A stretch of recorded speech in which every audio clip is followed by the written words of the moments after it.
Hello and welcome to the Doc Podcast. I'm your host, Dr. Mike DeLuke, and it's my mission to help you lead a happier, healthier, and more prosperous life, both personally and professionally.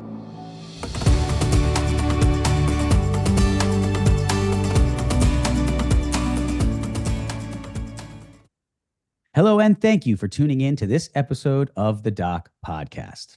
Today, I am very excited to have a return guest on the show, Mr. Ty Ramsey. Ty was on the show back in September of 2023 talking about CBCT imaging, as he was previously an award-winning sales rep for ICAT and was really one of the most knowledgeable people in the industry when it came to 3D imaging. It was a great discussion that went into a great deal of depth on the numerous benefits of using 3D imaging for orthodontic diagnosis and treatment planning purposes.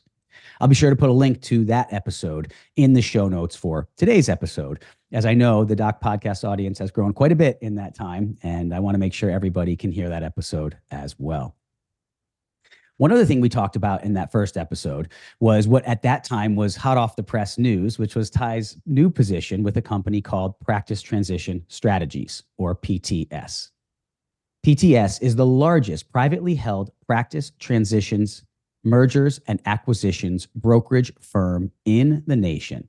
And at that time, Ty had just started with them literally the same week we recorded that show. So while we briefly touched on it in that episode, I wanted to have Ty back on so we could talk both about how this new venture is going, as well as offer the audience some additional information regarding what services PTS provides as it pertains to dental service organizations, or DSOs. I do want to mention that for the purposes of today's episode, I'm going to use the term DSO to apply to all general and specialty dental service organizations, even though I realize that there are organizations that are specific to certain specialties, such as OSOs for orthodontists. But again, for the purpose of today's discussion, for simplicity's sake, we're just going to refer to all of them under the general umbrella of DSOs. I also want to mention that by having Ty on, I'm not endorsing PTS in particular or any corporate entity for that matter. As many of you know, I was a solo practitioner who started, owned, and operated my practice for my entire career of almost 20 years. I never worked for anyone but myself, and I didn't sell my practice to a DSO, so I don't have personal experience in this arena. That being said, I completely understand why docs go in that direction and felt it would be valuable to offer my audience more information on this very important and very relevant topic, and one that is often misunderstood and often has a lot of confusion surrounding it. Further, in the spirit of fairness and objectivity, I do plan to have some private practitioners on the show in the upcoming months who have practiced in a more traditional model. And they're going to discuss things from their side and explain why they have elected not to pursue corporate partnerships. Because as you know, on the Doc platform, and we're not taking sides on promoting one thing over the other, we want to expose our audience to the different options they have, but want them to be able to make educated decisions that aren't based on hearsay or on rumor, but are on sound fact. Lastly, I don't have any ownership or financial interest in them as a company. So with that, I would like to extend a sincere welcome back to the show to Mr. Ty Ramsey. Welcome back, Ty. Thank you, Mike. It's so great to be here, and always great talking to you. We could feel like we could talk for hours about anything, just what we've been through and our experiences together. So happy to be here. Yeah, I completely agree. I always love talking with you. And one of the reasons I wanted to have you back on, because every time I talk with you, I learn on these things. And I try to be an educated consumer of content as well as provider of content to my audience. And when I don't know about something or I'm curious about something, I find that having my finger on the pulse, even though I'm not currently in my practice anymore, in teaching and coaching a lot of doctors across the country and the world, and teaching residents, I get a feel for what's going on out there and where there's confusion and pain points. And that's often clinically, but that's often also administratively and organizationally from a business standpoint. And that's where this comes in. I also want to thank you for playing a little bit hurt today. I know you're battling a little bit of a cough there. So I really appreciate you still coming on and doing this, even though weren't feeling as great. I really appreciate that very, very much. My pleasure. Yeah, thank you. So let's just kind of start by getting into a little bit more of what is PTS? What does it do? I mean, even in full disclosure, even leading into kind of preparing for this episode, I was asking you, I didn't know. I was trying to figure out more about it. I thought it was something different than it actually is, and you had to help educate me on that. So just tell everyone out there a little bit about kind of the 30,000 foot view of what is it and what does it do? Yeah, yeah, and I love doing that. This job's eerily similar to when I worked for ICAT all those years. It was the initial conversations, especially 2008, 9, 10, 11, 12, even were, oh, well, why do I need a cone beam? Why do, you don't know what you don't know. And Yep. now the main thing is doctors that have gone down that path, 99% of them say I couldn't practice without it. Yep. And they were the ones starting out saying, why would I ever need a cone beam? My Right. practice is thriving. I have a 2D pan and stuff. So part of my passion for any job is working with, especially, I joke, guys with much bigger brains than me. I have the biggest head in the world, but not the biggest brain. But I love Well, talking with don't sell people. yourself short. You're awfully knowledgeable and intelligent on everything on any topic Now, I've ever spoken with you about. well, thank you. But yeah, that's part of the passion. Anything I do is being able to educate people. Yep. I've always, I've been in, I guess you call it sales my whole career, but to me, sales is helping people and you help solve a problem or you help with a need they have. And sometimes that means that you end up doing business with me Mhm. in a financial way, but sometimes it means you don't. And I still consider that helping people. So, as long as I end up helping people, that's that's it's all about that for me, just helping people. So, what is PTS? It stands for Professional Transition Strategies, and we, like you said, we're the largest privately held brokerage or transitions firm in the nation. What we do, this is a very important designation. We are sell side only representation. Okay. That's So important to say. So sell side only. And again, sell that's something I side didn't only. realize prior. Okay. Yeah, that means that think of it where you're a star athlete coming out of college, you're the top quarterback. You're probably going to want to align with a top sports agent Mhm. because that top sports agent, they're the top one for a reason. They're going to get you the most offers, or they're going to maximize the offers you get, and more than exponentially justify their fee. Yep. Well, that's kind of how we are. Think of me as almost like a sports agent for um, really any specialty dentist. I do work with a lot of orthodontists, but Mhm. what we do is we do a free practice valuation for any doctor. That basically the baseline's about 1.5 million. So Okay. if you're 1.5 million in collections, we do a free valuation on your practice. And that's collections, right? Just to reiterate, Yeah, yes, that's 1.5 million in 1.5 in total collections. collections. Does that Uh-huh. have to be in like 1 year of the past 3 years or an average of a Yeah. few years? How do you Yeah, calculate that? great question. So what we do, we collect last 3 years financials and tax returns, and of course, all this is under NDA, non-disclosure Hmm. agreement. So, and then we determine if the practice is marketable. Got it. If you've got 1.5 million in collections and have a decent operating margin, let's call it 20%.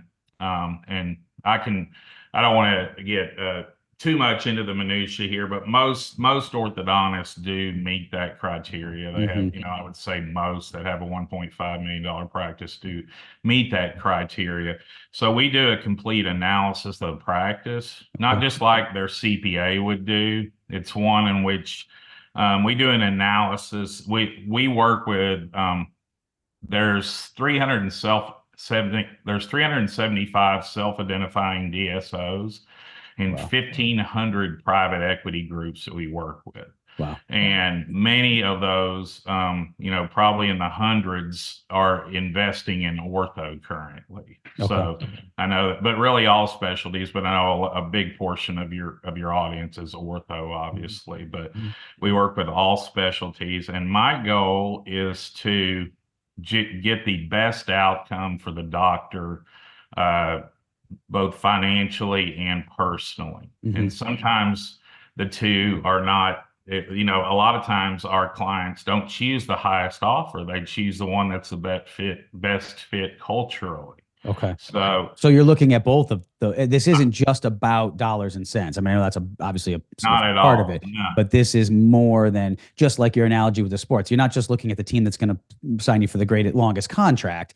It's more than that. The city you live in, or the culture on the team, or the coaching staff, and all of the programs they have, the other players on the team. There's a lot more to it. So you literally go into that type of detail. Exactly, exactly. And we keep, I don't know of any firm out there that keeps the kind of metrics we do. We're right at 600 transitions complete, over 1,000 unique offices across all 4 time zones. So Wow.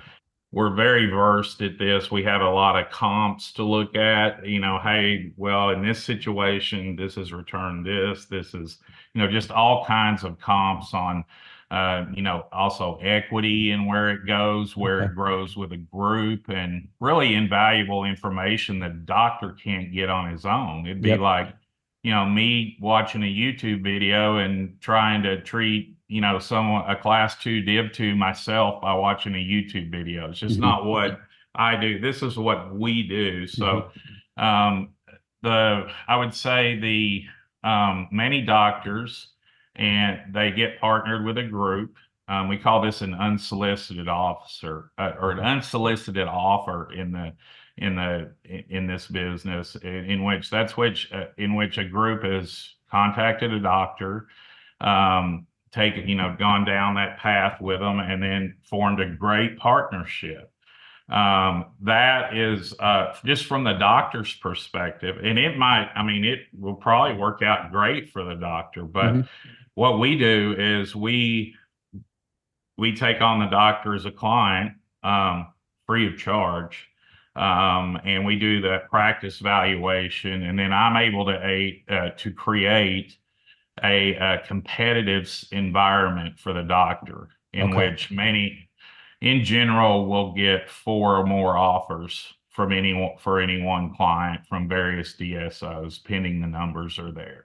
Okay, so you're Um, essentially you're doing your due diligence. You're making sure this practice or this provider is the right fit, fits into your metrics, and then you're gathering that information, and then you're going and offering it or presenting it on behalf of the doctor or the group of doctors to these larger corporate entities. Yes, yes. But Okay. first we have a discussion with, with the founder of the company, Kyle Francis, and myself. There are a total of 7 brokers nationwide. I'm one of them. So Okay. we're lean and mean. We're, privately held company. And we work with the doctor. Normally have a Zoom call.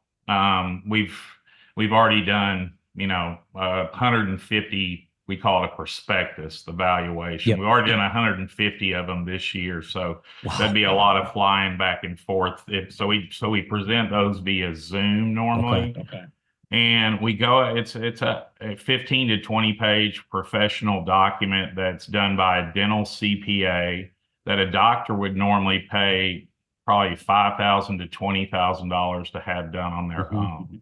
That prospectus is a vehicle that allows us to market the doctor to multiple organizations at once and create that competitive environment. That only happens after we've had the discussion with the doctor. Hey, where do you want to go? What do Hmm. you want to do in your career from here? How much wealth do you want to create? And we always compare it with, okay, here are all your options, and one of your options is doing nothing.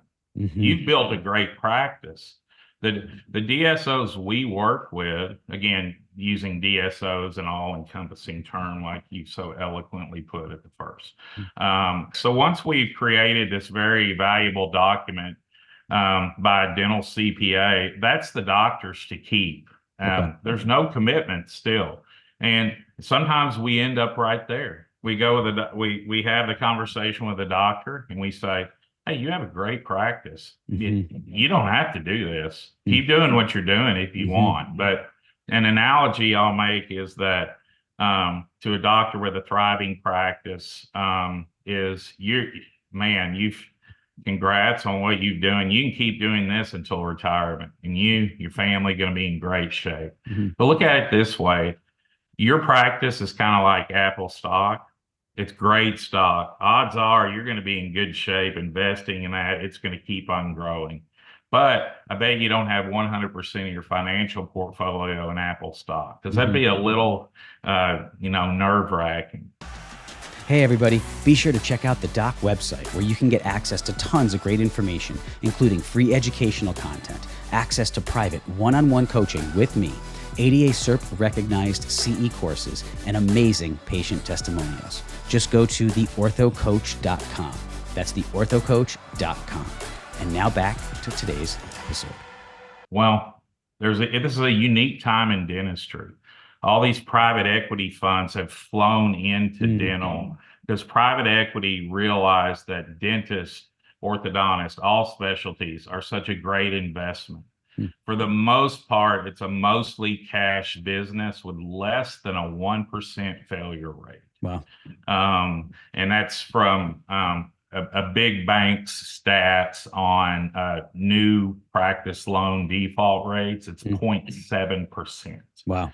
So that's why all this private that's why they're attracted to it, right? Yes. That's why all this private equity money has flown into the dental space. And this is what I thought when you hear of anything going corporate, what do you think? You think, oh, especially healthcare wise, oh, it's going to be a decrease in care. It's just going to get worse. Yeah, sure, absolutely. Yeah. And that's the exciting thing about dental is that there's two types of groups. The activist groups, and then the aggregationist groups, or what we call the passivist groups. And so a passivist group would be, for instance, let's say that you're in orthos, you and your whole ortho graduating class. Let's say y'all stayed very close, tight knit, and you've all fast forward 10, 15 years into your career, maybe 20. You've all got thriving practices. Maybe you have a satellite or two. Maybe you've got a couple of satellites that are mostly associate driven. So between you might have,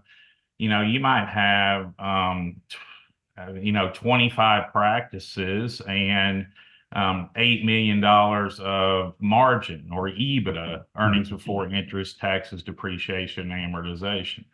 So in that case, you decide, well, we all practice the same. We're all doing so well. Let's scale this. Let's partner with more like-minded doctors and grow our group. So you go out, you get a private equity infusion, which then private equity becomes your partner to grow. The last thing they want to do is come in and tip over the apple cart. Yep. Because they know that an angry, disgruntled Dr. DeLuke goes like that,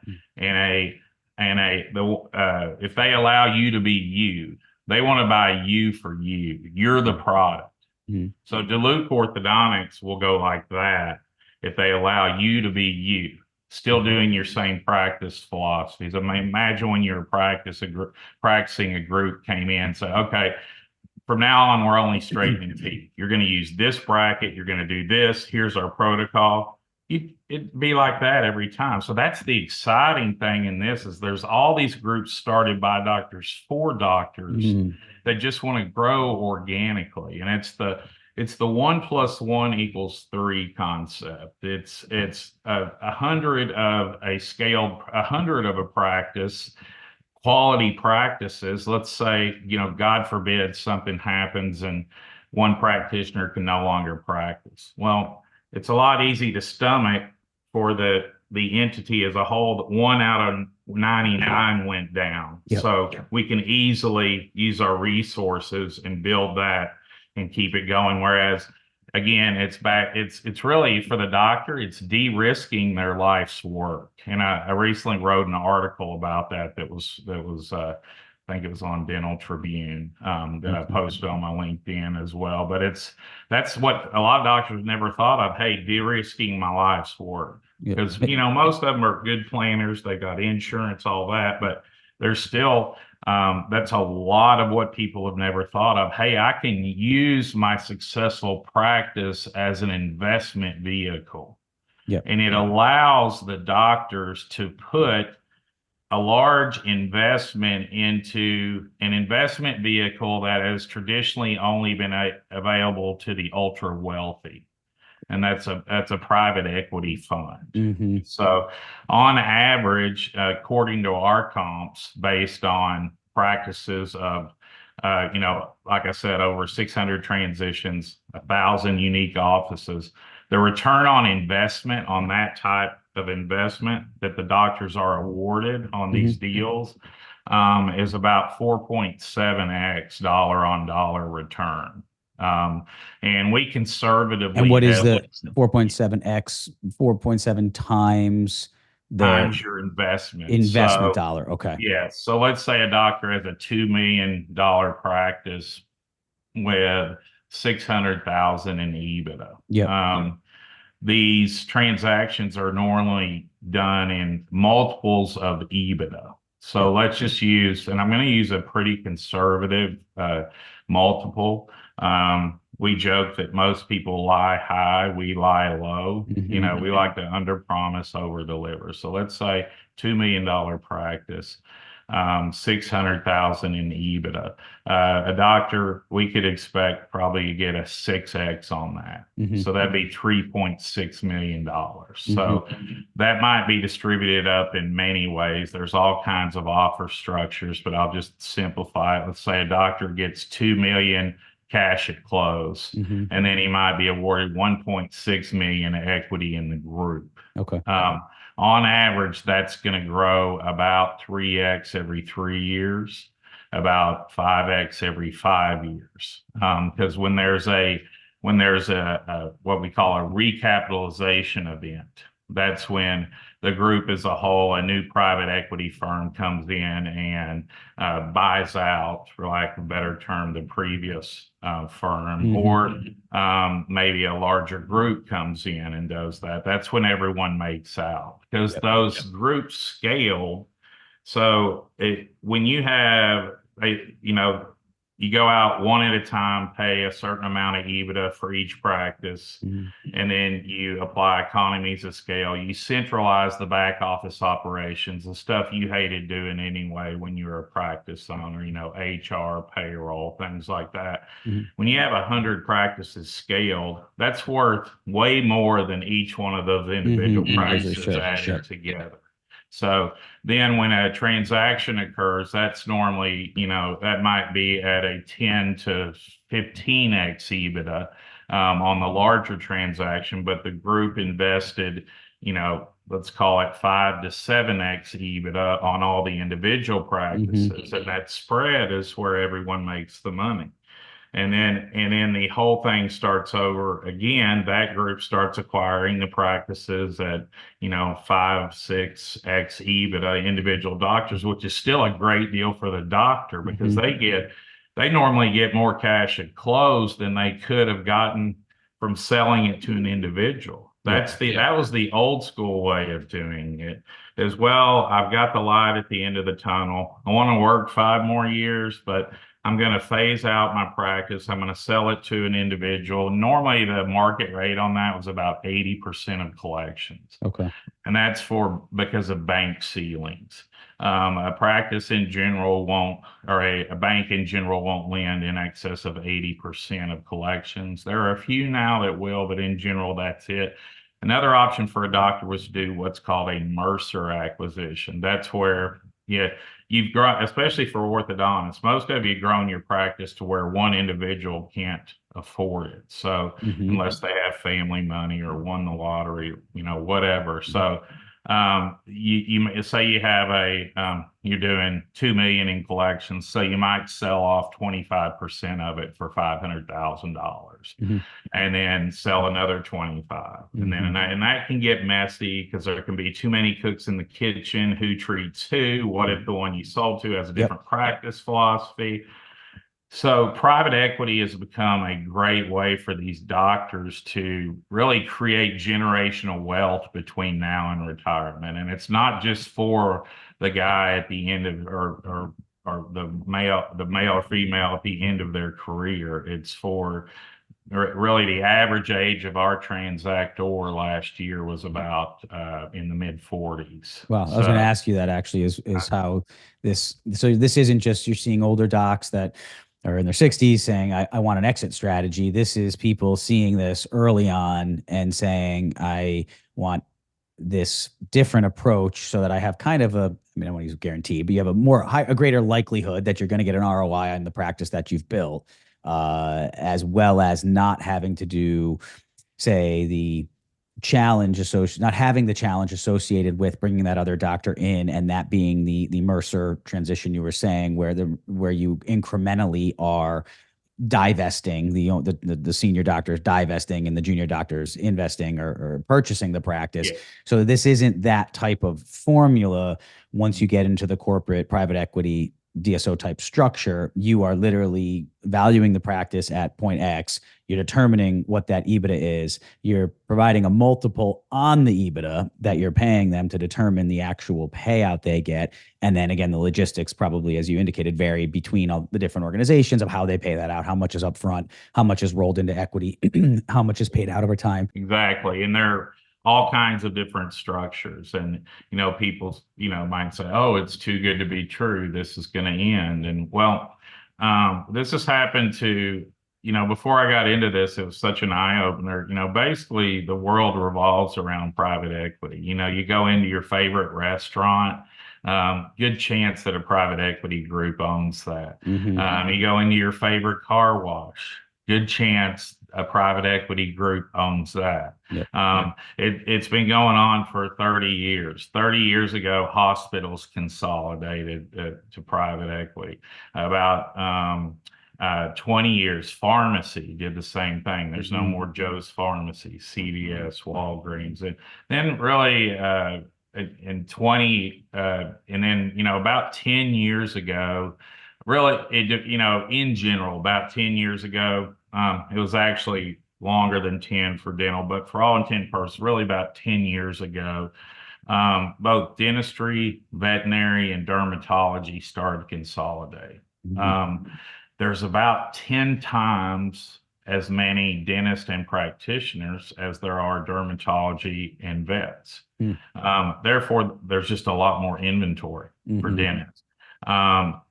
Dermatology and vets are the consolidation. It's a bell curve on multiples paid. It's kind of like this, and in my estimation, we're right here right now. Okay, now when an industry For the video, reaches, for those on audio only, it ties it like the top of the curve, just uh, starting toward the yeah, the yeah, descension. yeah, right in there. I mean, the multiples we're seeing are still holding steady. Mm-hmm. From we're near some of the highest marks on multiple. So a dentist probably thinking, all right, how much more time do I have? Mm-hmm. Well, numerous experts are saying, you see numbers anywhere from 20% to 40% consolidation. And it's actually lower in the orthodontic specialty Okay. specifically. But in general, when an industry reaches 60 to 65% consolidation, that's called equilibrium. Mm-hmm. That's where private equity takes its bag of money and moves to a different sector. Okay.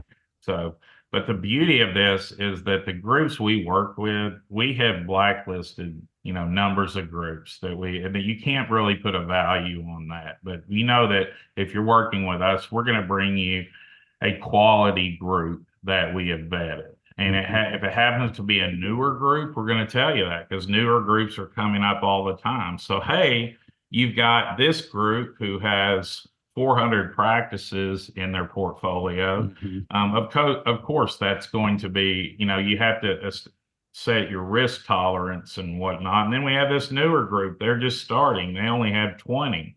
But some of the upside on that is you're one of the people early in. So there Right. could potentially Right. be a Bigger, lot right. of Potentially upside. bigger upside, a little more risk, but just like with Yeah. anything, more risk, potentially bigger upside. Yeah. Yeah. And as far as, people are always concerned, oh, is it going to fail? Well, what I say is, do you think your practice is going to fail? Um, let's put 100 of your practices together. What are the odds of that failing? Mm-hmm. Yes, never say never, but there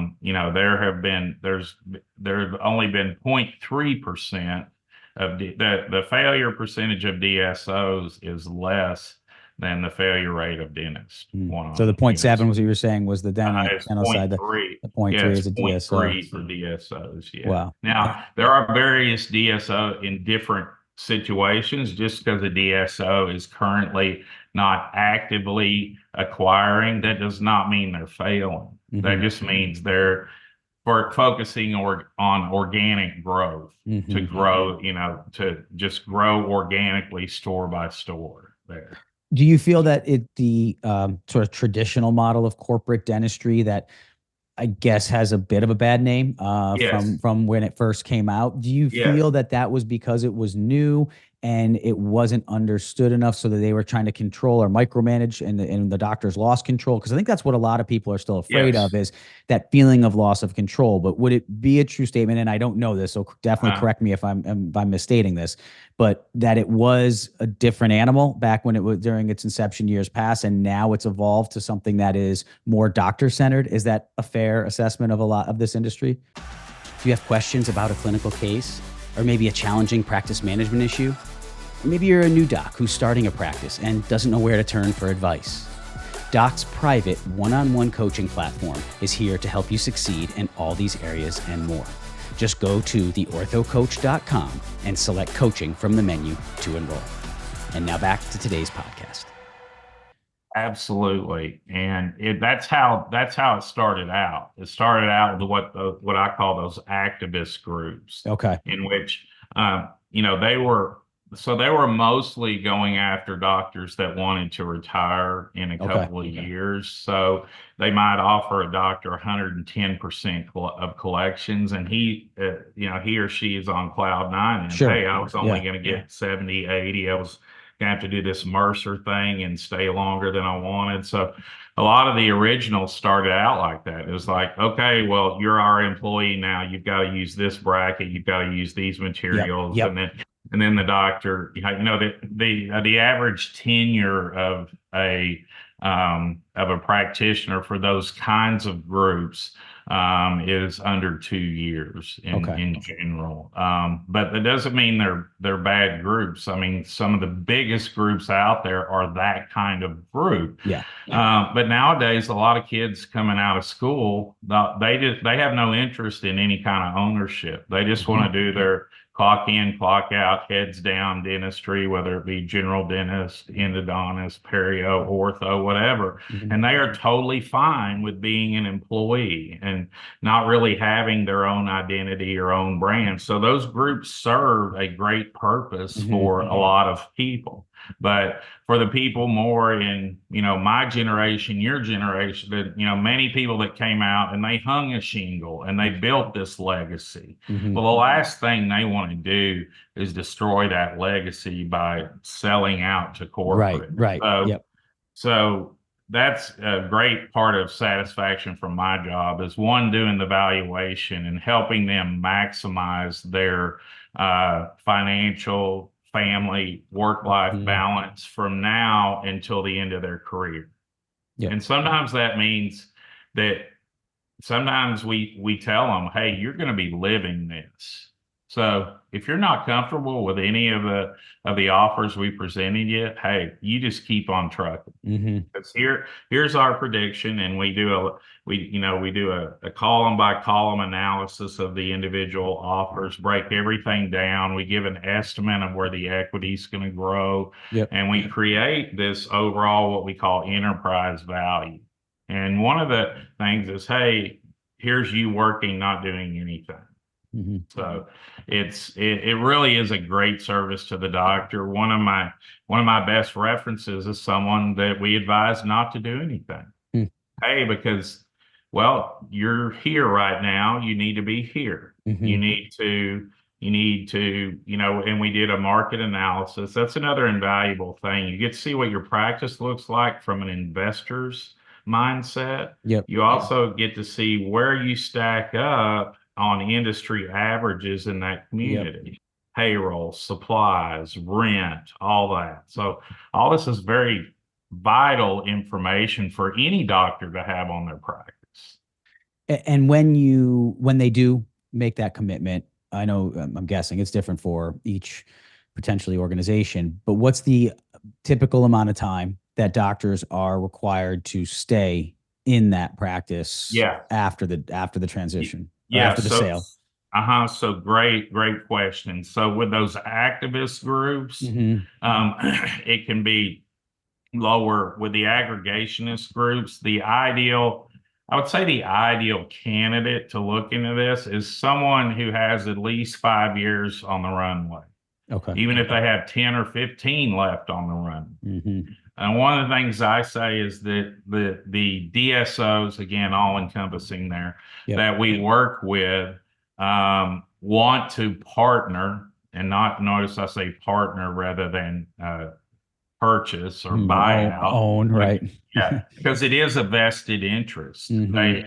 The doctor's going to have ownership. He's either going to have practice level ownership, which is an offer structure in which a group buys a percentage of the practice, and the doctor still has ownership of his practice at a minority interest. Yep. So he might still own 40% of his practice Okay.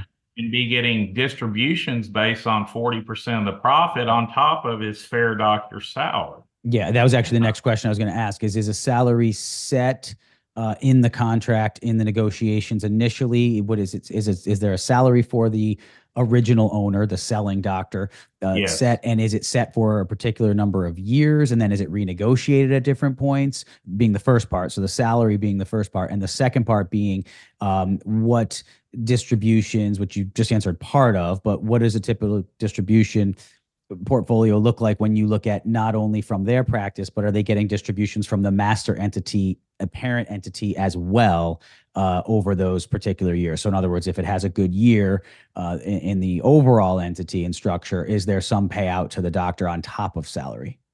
Yes, great question. So, um, to answer the original question, which caused that subset of questions, how Yep. long do they want to keep them around? In general, they want a 5-year commitment. Okay. Okay. And then from there, they're paid a fair doctor wage, which for an orthodontist is normally, it's normally done on a per diem basis. Okay. It's normally, depending where you are, going to be 1,500 to 2,000 per diem Okay. or a percentage of collections. And then there's a few groups out there, they just have a set salary. Okay. Now, yes, all of that together is going to be less than they are making total now, but there's many other things that go in it. They get awarded equity. You mentioned distributions.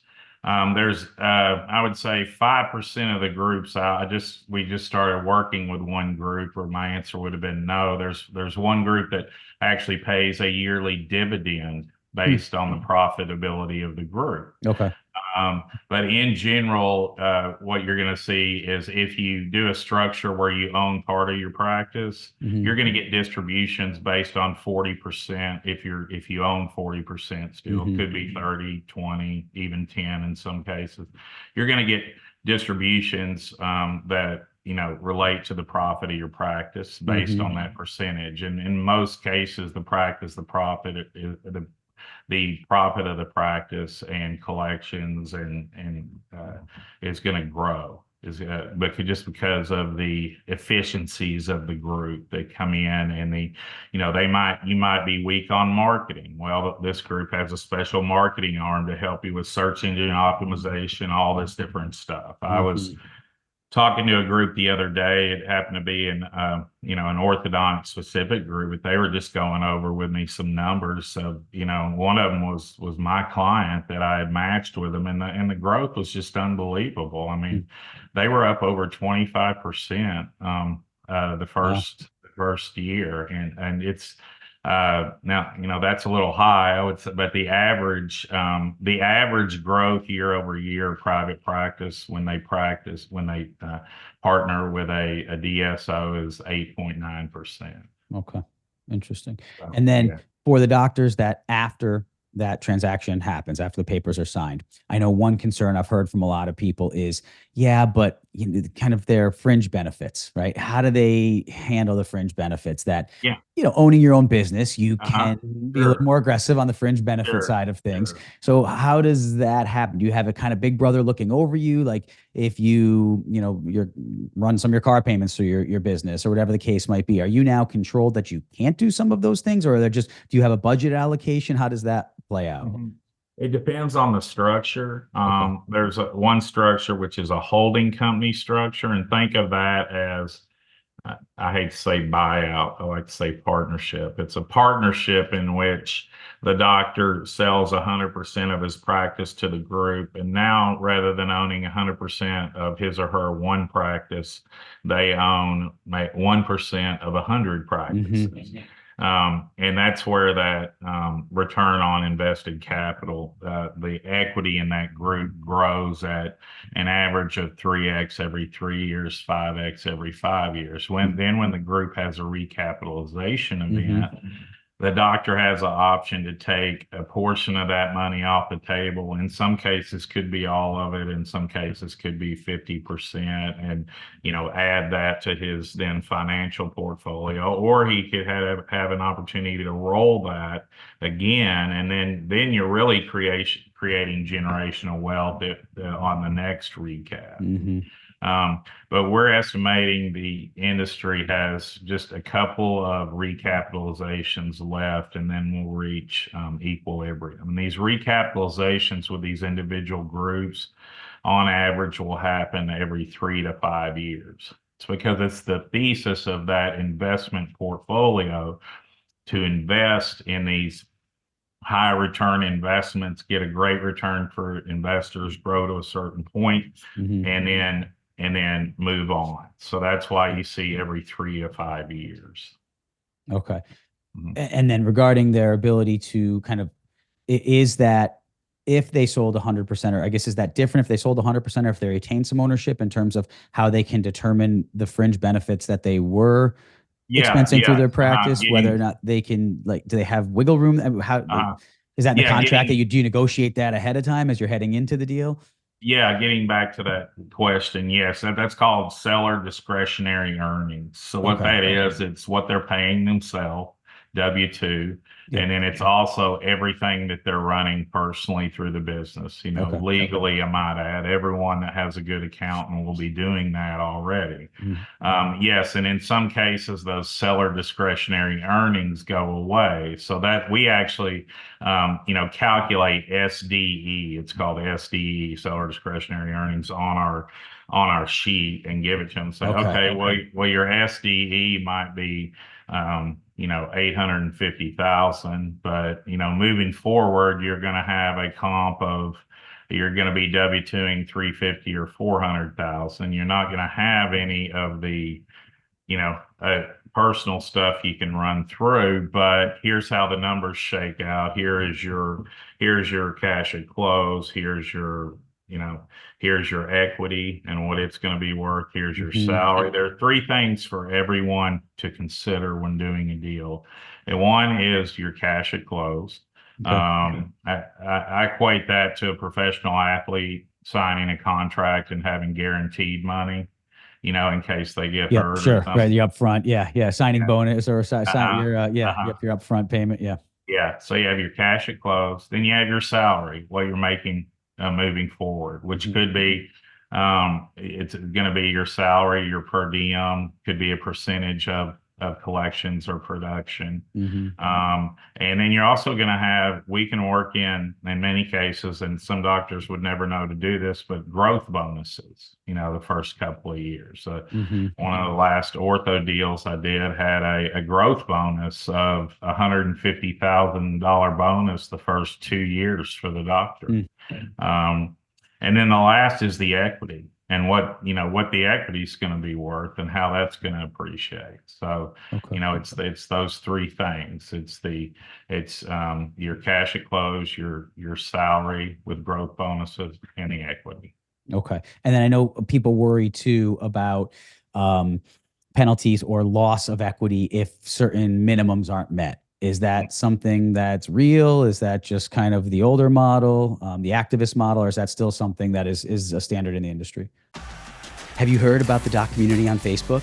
It's where you can get access to more great content, including case reviews, select clips from CE courses and podcasts, literature reviews, and exclusive promotions and discounts off doc educational materials. Just go to Facebook and search for the doc community and submit a request to join the group. And now back to the podcast. I would say mostly the older model. It's most all groups do some kind of hold back.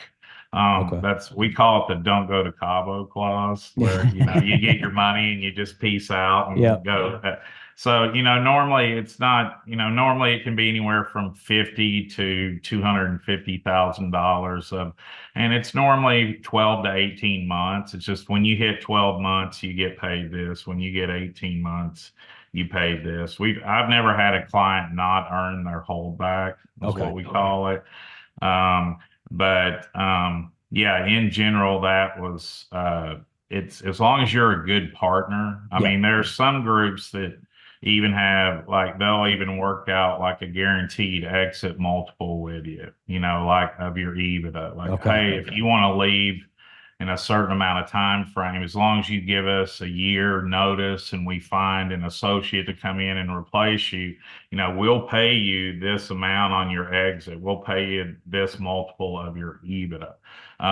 It's all about, it's called the happy doctor concept. That's what I talked about when I said a happy doctor dilute goes like this and an angry doctor dilute goes like that. Well, these private equity groups know that. So they know they have to keep you happy. It really is a joint interest, a joint venture moving forward. You're all working together towards a common goal. And that common goal is not money. That common goal is great patient care, great practitioners working together with a collaborative mindset to further the profession, to best outcomes. Patient care is number one. It's staff.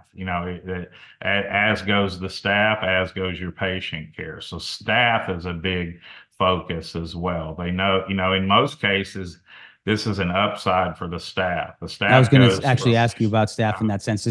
Do you lose control over hiring, firing decisions or you just have now help with recruitment and advertising and marketing for staff? Does someone from the corporate entity typically have a role in saying who gets hired and fired? What is that typically like?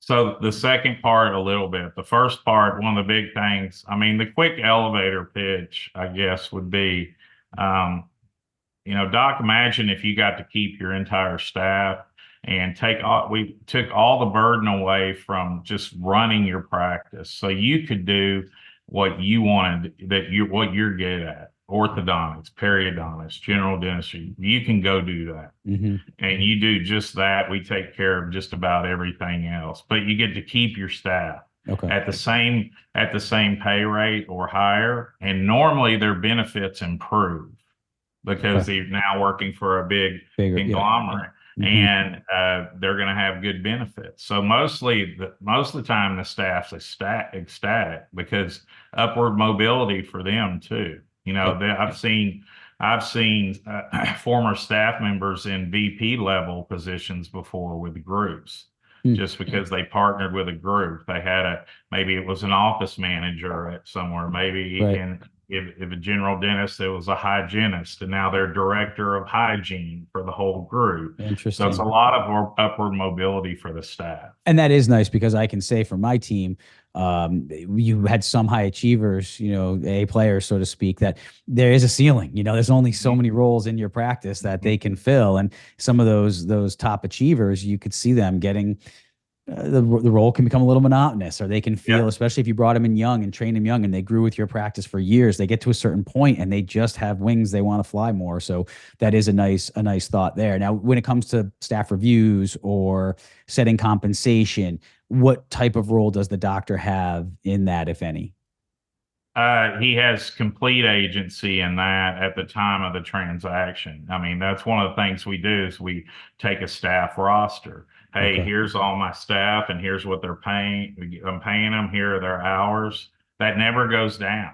Okay. And he gets to keep his staff. Now, I can tell you in some cases, there's a bad apple in the staff that needed to go. Now, the group's not going to force and say, hey, you're gone. They're going to go through the doctor and say, I know you said this one was a bad apple. So if the bad apple needs to go, they were going to go regardless of whether the group was there. And But how where would the the group group, know that? I'm sorry, we're getting too in the weeds on this. Just, I think uh-huh, these are the things that get, when I talk to doctors about this, that they uh-huh, get nervous about, is that like we're such, look, Dennis, I don't have to tell you this. uh-huh, You know this better than most, but dentists, orthodontists especially, we're control freaks, and we don't like the feeling of uh-huh, not being in control. And I think that yeah, there's a lot of anxiety, which maybe, and I don't know whether yeah, it's well founded or not. Just, yeah, I know there's a lot of anxiety out there towards like, I don't want to lose control. Now, the flip side of that is a lot of times the control becomes more than we want to deal with. And so exactly. I'm not saying that's, but the premise is the emotion that's involved for us is this feeling of loss of control. So would it be Yeah. somebody from corporate that comes in and does site visits to know and observes it, or how would they even know to be able to help? Because I think people feel like, well, there's going to be someone looking over my shoulder and telling Yeah. me how I need to do it. Yeah, I would say it's less of that. It's not so much an audit per se, as Mhm. it you might get an occasional visit of, like some kind of regional manager that just, and Okay. so some groups are so hands off, they rarely even do that. And keep in mind, they're buying a thriving practice for that brand. So Yep. they do not want to do anything to disrupt that brand. Right. Right. What could disrupt that brand? Well, forcing the doctor to get rid of a staff member. What does Right. she do? She tells everyone, hey, I hate this ABC DSO, Yep. and I'm going to tell everyone that they're horrible. And that's the last thing a group wants. So the Yep. doctor, I would say, has complete autonomy over the staff. Now, moving forward, if they need help with staff, that's certainly a service that the group can help, that the service a group can offer. Okay. But it's done going through the doctor. The Got it. doctor, and even at the doctor level, the staff's never, I mean, the group's never just going to say, "Hey, here's your new I was associate." just gonna say, you don't come No, in one day and go, "This is your new TC, this is your new treatment no, coordinator." Well, get no, used to not at working with all. him or her. Okay. No, the doctor is involved in every one of those Okay. decisions. So it's as if, imagine if you had a consulting firm that had examples from 100, 200, 300 best practices, live examples of what's working, a bunch of if-then scenarios. If Hmm. we do this, this has happened in 100 other practice. So the chances of doing this at your practice, we think this could Yep. happen. Imagine if you had at your disposal for everything in your Right. practice. Perspective. Yeah. It's like a bunch of mentors having the ability to access and And it's a data. buffet plan. It's a buffet plan. Like one of the practitioners we recently partnered, they did that fantastic practice. Did not do any aligners. Did not do any clear aligners. Did not care to. Still not. Hmm. Because that disrupts that's their brand. Yep. They don't do that. Yep. They do, they do lingual, right, on upper and lower instead of aligners. Hmm. So, and they're continuing with that. So Got it. it's not, you get to practice how you want. Nice. And then from a bill payment perspective, because that's something that takes time. I had a separate Uh-huh. bookkeeper in my practice Yes. that I hired to do that. So that all becomes part of the master company. They Off would your handle all plate. that You off. get to completely, hey, you guys take care of all that. Okay. So Yes. anything that was in your practice's name from a bill Mhm. you were paying would now be paid by this master entity. Now, Exactly. does that even come down to like paying the internet bill and dealing with that, like literally all It of it? does. Yeah. Okay. Imagine having a practice that just ran itself and you could just do orthodontics. Yeah, Mhm. that would exactly. But you get to use the brackets you want to use. You get to Okay. use the clear aligners you want to use. Yep. Now, great chance those brackets are going to be 20, 30, 40% cheaper now for the same bracket Because of because volume, now you've got volume economies of, purchasing. yes. Yeah. Yeah. So that's how, part of how they're helping increase the margins, continue to increase the margins if you don't necessarily, because obviously, as we've talked about on this show many times on the financial side of what I do is that margin is what's key. And there's two numbers in that margin, your top number and your bottom number, what you're making and what you're spending. So if you in theory didn't drive up your top number, what you're making, but you drove down what you're spending and continued to provide the same or better level of quality service and product, you still have a bigger margin and then bigger revenue. Exactly. And that's where that, we call it same store organic growth. That's what, if a group might not be in, and a lot still are, but if they're not in an aggressive growth mindset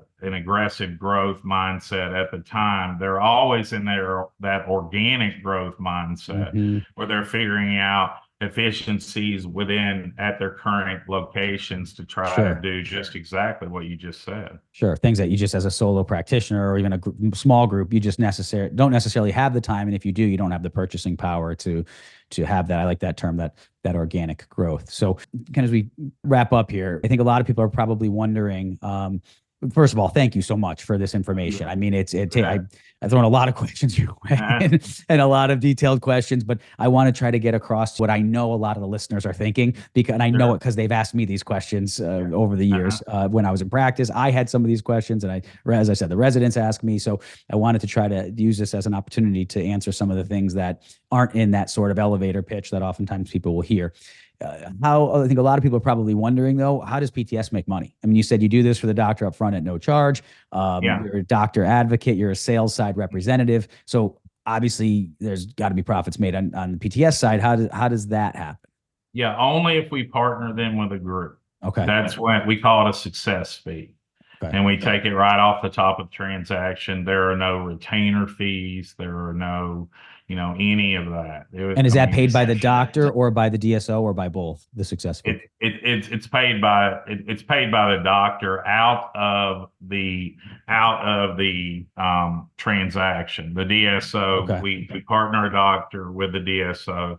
Doctor gets a certain amount of cash at close. It comes out of the cash at close. Got it. Okay. So again, some people get nervous about that, but I had a gentleman on Matt Reg on the episode on the show recently who does a similar sort of thing in very different capacity for credit cards, where they're a third party. They look at your credit card fees and they go in and they negotiate them on your behalf down, and they take a percentage. And I said on that show, well, people say, geez, that's a lot to pay, but at the same time, they're getting you money on a bigger number than you would have ever had. So I think much like you guys, Exactly. the goal is yeah, we're like a real estate. Think of us like a real estate agent. If you say you try to sell your house $1 million for sale by owner, put the sign up. First day, someone offers you that $1 million. You're thinking, great, man, no real estate agent fee, no realtor fees here. I've just beaten the system. And I call you and I say, hey, I'll market your practice. We'll partner you with a great group. Let's call it, 8 or 9%. I might charge you. Your first thing would be, Ty, you're crazy. I just got my asking price. And I say, but I've got 6 or 7 people in line to give you 1.5 million. Now my fee doesn't matter. Even if it's 10%, 20%, it doesn't matter. So that's exactly how it works. And we do have multiple comps of people that have at one time gotten an offer from a specific group, and then we call it running process. They ran process with us. We returned multiple offers, and offers from the same groups were, more than justified our fee. Okay, good. That's good. That's good to know. So, and then lastly, how do people contact you? How do they get in touch if they want to see if they're a candidate for that free practice valuation and see if they could use your services? Yeah. I'm on LinkedIn, Ty Ramsey. I'm on, you can email, text me, call me. My phone number is 469-360-1031. My email is Ty, just TY, at professional transition with no S, Ty at professionaltransition.com. We'll also be at the AAO coming up. Oh, great. We're right next to our good friends at Retainers for Life. We're in the Oh 13th yeah, I row. love Retainers for Life. Yes. I have a webinar actually coming up soon. Another one with Amy and Lorraine. They're Yeah, awesome. me Yeah. too. I just did one with them as well. So we'll be Okay, right great. next to them at Oh, the that'll be A. fun. You'll have a fun section there Exactly, for in the sure. exhibit hall. For sure. And yeah, we'll be, if anyone wants to come by and just chat about the practice, have a free valuation done. I can't put enough emphasis on the value of that free valuation. Hmm. It's a legal document that can be used in a trust or a will that's yours to keep, even if you Hmm. decide to do nothing with us. That's Yeah. just a service that we like to offer. And you'd asked about PTS, how we're different a second ago. We are different than most firms out there. We're a social impact organization. We make I think large donations to charities in the doctor's name. Out of our proceeds, we've donated over 1.5 million to charity in the Wow. last 3 years. First thing that whenever I came to work here, first week I was here, the owner of the company, Kyle Francis, contacted me and he said, "All right, what's the charity of your choice?" And in my case, it was Meals on Wheels because my parents are both in their late 80s and they actually do Meals on Wheels. It Mhm. helps them out a lot. So and he said, "Yeah, we're going to donate $1,000 to Wow. them." And then he said, "Also, out of your own income, you can donate up to $5,000, and we'll match that to Wow. any other charity that you want." So, it's just a great group of people working, I think, for the common good. These our clients trust us with a lot, their life's Hmm. work. Yeah. And the worst thing that we can do is have any kind of short-sightedness on that. So we're known as the brokerage that is not pushing for a transaction at all costs. We're Hmm. known as the brokerage that just wants to give you the right advice. And if that means that you decide to do nothing, we're just as much your friend as we were before. Yep. Oh, that's great. And that's how I ran my practice. I mean, I Yeah. literally, when you said before about one of your biggest referrals being someone that you didn't recommend taking them on or going through the transition, that was early in my practice. I ended up, I didn't know it at the time, but it ended up growing my practice. I would have people come in or tell other people or family members, "Oh my gosh, like we went to see Dr. Mike, and we know he has no patience, but yet he told us my daughter's not ready, and Uh-huh. to come Uh-huh. back in 6 months or a year." Yeah. And people are like, his office was, we know there's not a lot of patients there. We know we just started. So, Uh-huh. I think, and again, I didn't know that was going to happen at the time.